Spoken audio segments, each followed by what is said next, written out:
Hello, ladies, and welcome to Her Business Coffee Talk.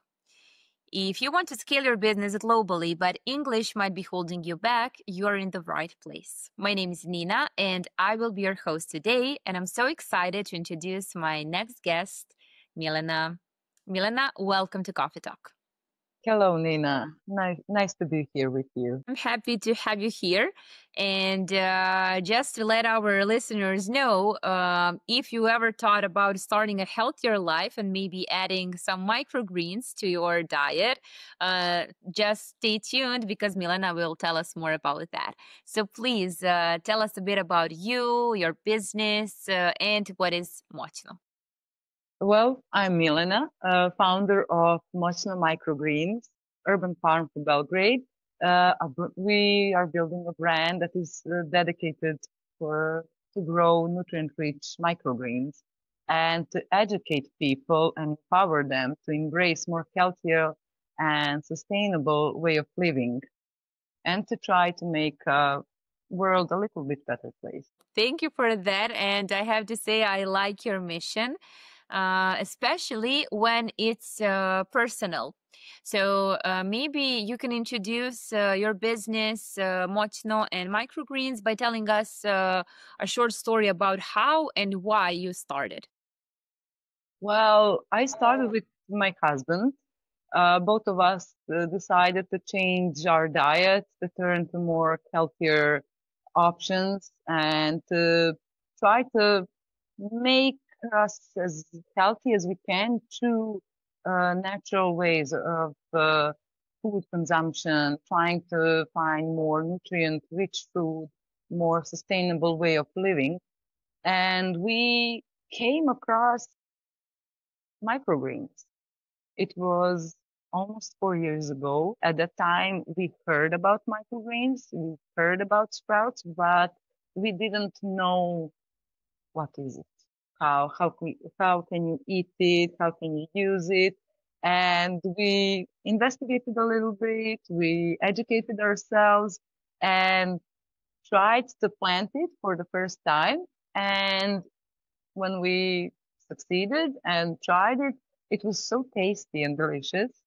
So we liked it immediately. And from that point, until this day, microgreens has become like everyday, everyday food for us. We put it in every dish we make. So, and what is microgreens? A lot of people still maybe don't know that. Uh, Microgreens are this behind me, if you can see. Can I use this to present? So this is microgreens, sunflower microgreens. So these are very young plants. So when we plant them, we have a seed, and that seed make a sprout, and from sprout it continues to grow, and around day 10 or day 14 it becomes microgreens. And in this phase they have around 40 times more nutrients compared to the grown version of the same plant. So microgreens are really convenient because you can grow them in large amounts, but you need just a pinch of it to add it to every meal, so you can have the nutrient benefits of it. Sounds great. And I'm wondering, why doesn't everybody do that? Well, a lot of people are maybe not introduced to it. Maybe they know a concept of microgreens, they heard about it, but they don't know what is it, how they can incorporate it in their diet. A lot of people think they have to change their diet completely to plant-based. Me and my husband, we did it, but it is not necessary. Microgreens are great natural addition to existing diet.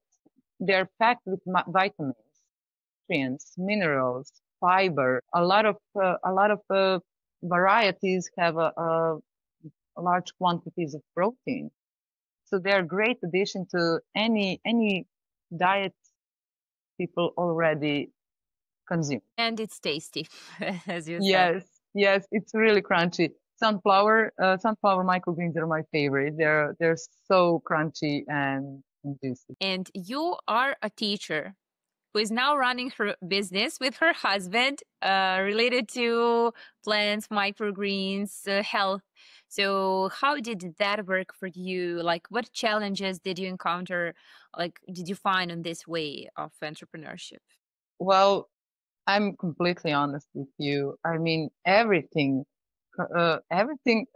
entrepreneurial was an obstacle, I should say. I mean, but I come from a teaching background, so learning is like it goes hand in hand.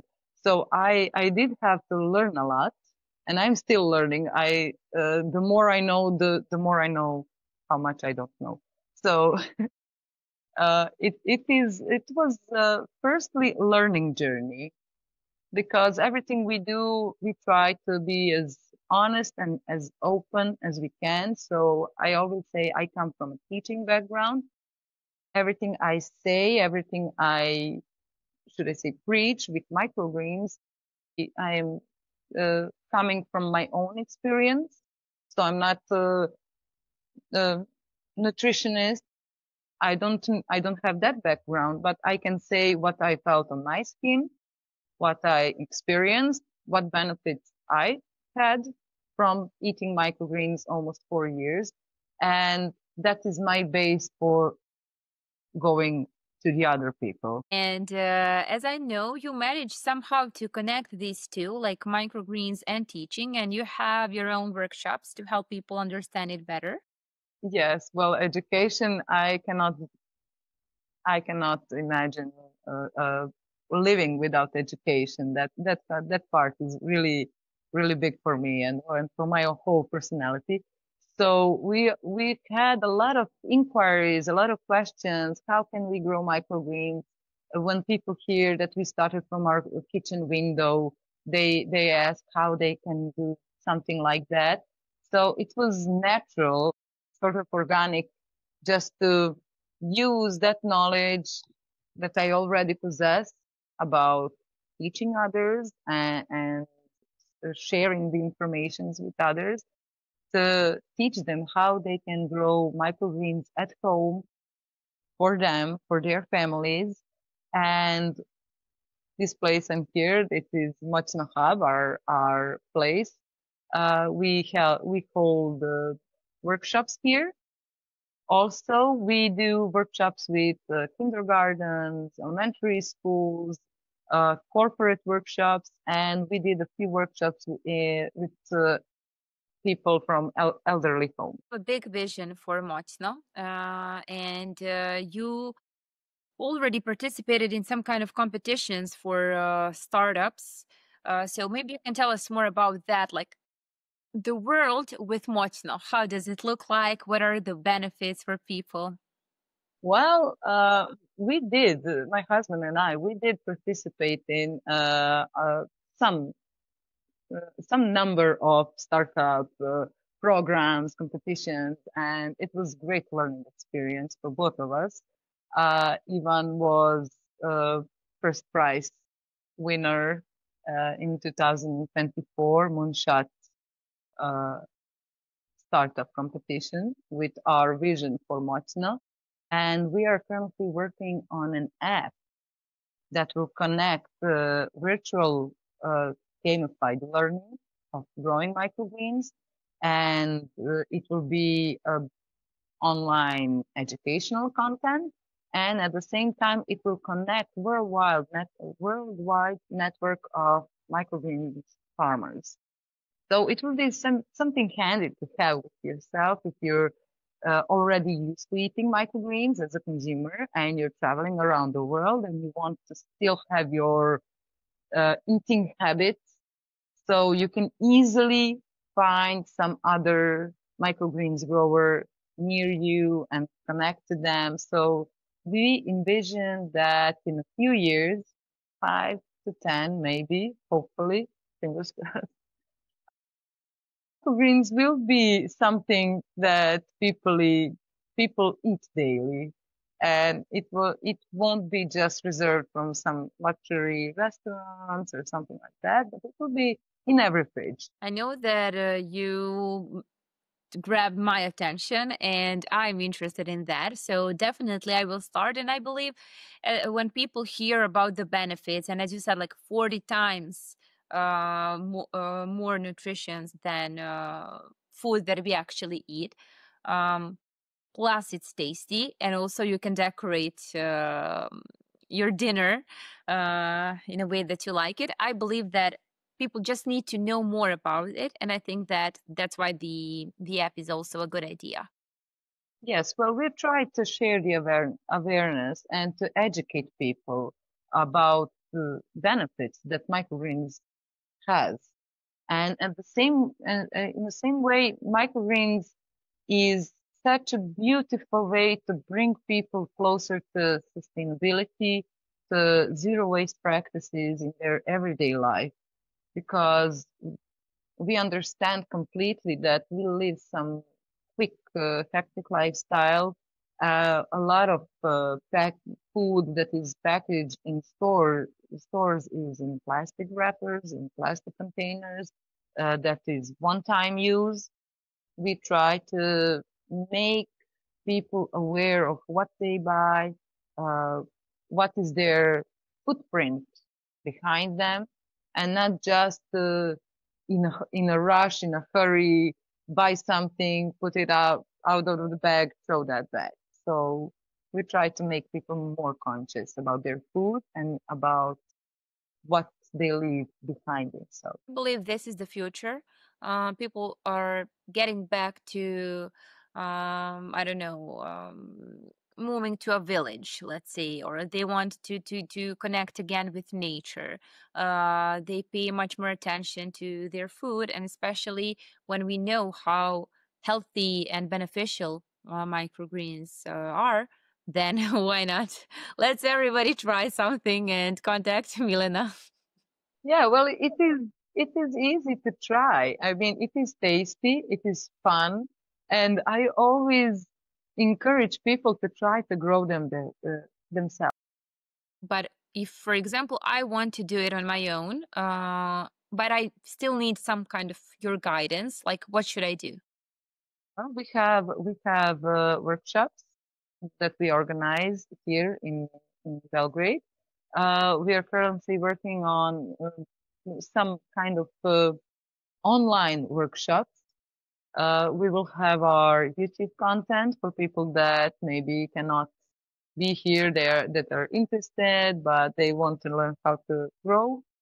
So the educational content is coming. If you are stopping in Belgrade or going passing by, you're always welcome to come at our place, and we will teach you how to grow microgreens. Thank you. I can't wait. And we will see maybe about our listeners if they're interested too. They can find your links above the episode.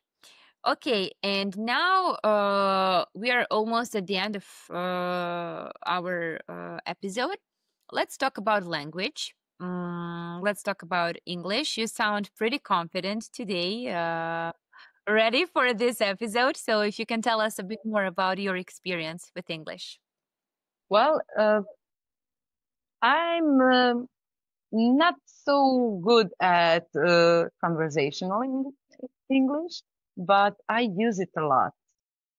So everything I had to learn to start my business and everything I wanted me to know about what is entrepreneurship, what it brings with it. Uh, it it's search in English.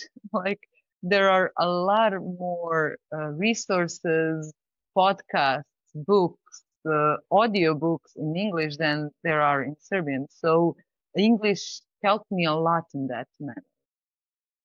So I'm really good. I have a big vocabulary because I read a lot, but I don't have much experience in talking. So when we first started talking, I was a little bit nervous. My brain was rushing from the beginning to the end of the sentence and I kind of get lost in the middle. But I learned just to slow down, think about what I'm trying to say and not to rush things because the words are there. Just they need time to settle on the tongue. Justice for our brains. We Yeah, need some time to adapt to a foreign language, especially if we don't speak every day. And yeah, I can see the difference when we started, and now how you are much more chill. Just enjoying the conversation and talking about things that matter to you. Um, I think that I believe it's a fortune to be able to speak about things that matter to you in a foreign language and not thinking about your mistakes or maybe misuse of vocabulary or whatever. Um, absolutely. Thank you for sharing your struggles with the conversation and speaking part. I mean, this is number one problem for everybody who is not a native English speaker and who hasn't had the opportunity to live abroad or practice every single day. And our final question for today, actually, there are two parts. The first one is your advice on how to get confident enough to pitch in English what you did, for example, when you were preparing for Mocno and to present it in front of the investors.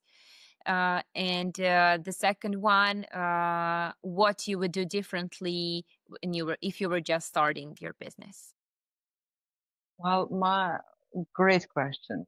Great questions. Well, my preparation for pitch, aside talking to you and just finding that thread, like in how to connect all the dots, everything I wanted to say, how to put it to be cohesive.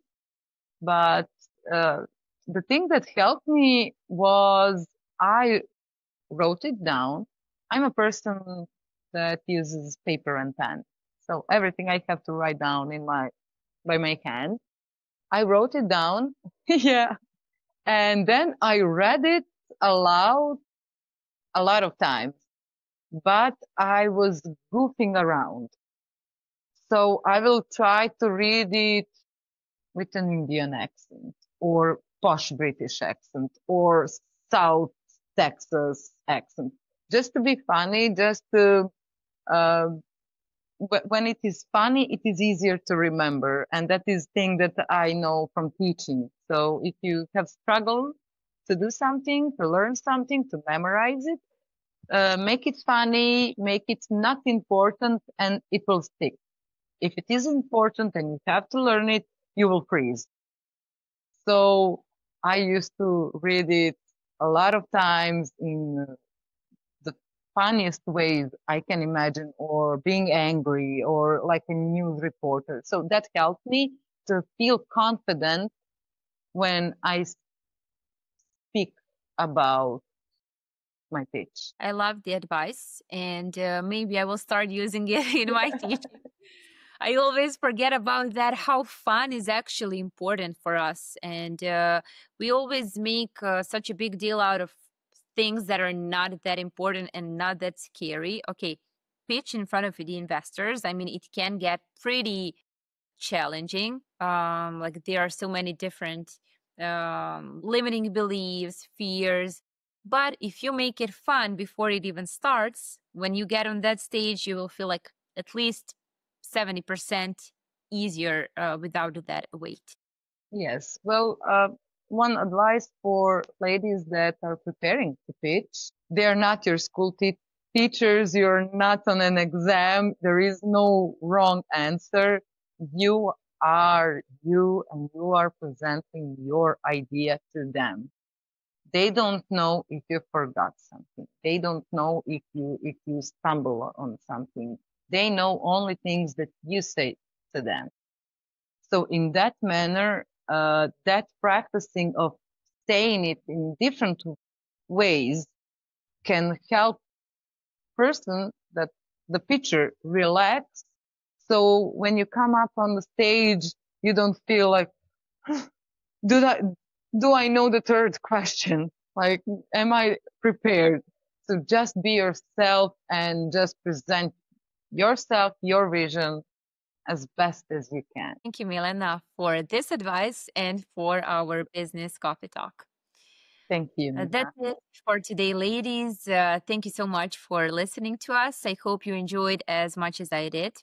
And don't be shy.